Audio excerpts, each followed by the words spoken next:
Dernière chose, c'est la question que se posent sans doute beaucoup de ceux qui nous regardent, et je vous laisse venir vous asseoir François. Est-ce qu'on va vraiment payer cette dette? Est-ce qu'on va la rembourser? C'est très peu probable, David. Quand on regarde l'histoire économique, on voit que les États n'ont pas payé leurs dettes. Les rois, déjà, remboursaient leurs créanciers avec des écus qui étaient rognés. On gardait un petit peu d'or de façon à payer un petit peu moins cher. On a utilisé aussi l'inflation, qui est une façon de payer en monnaie singe, exactement comme nos parents qui achetaient des appartements dans les années 60-70 à crédit et qui voyaient leur mensualité s'amenuiser au fil des ans parce que les salaires et les prix augmentaient vite. Ou bien autre méthode plus radicale, très efficace, la faillite, ce qu'on appelle aussi le défaut de paiement. La France a fait faillite 10 fois. La dernière, c'était en 1812, au moment des guerres napoléoniennes. L'Espagne a cessé de payer sa dette 15 fois depuis le XVe siècle. Ça fait une faillite tous les 40 ans.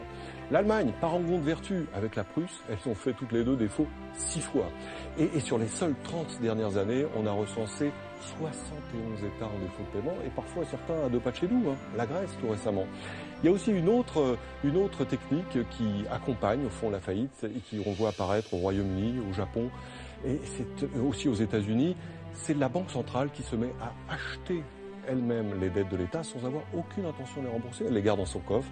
Et certains disent déjà, en zone euro, il faudrait faire pareil pour soulager les États du poids des dettes excessives. Merci François, nous voilà fixés.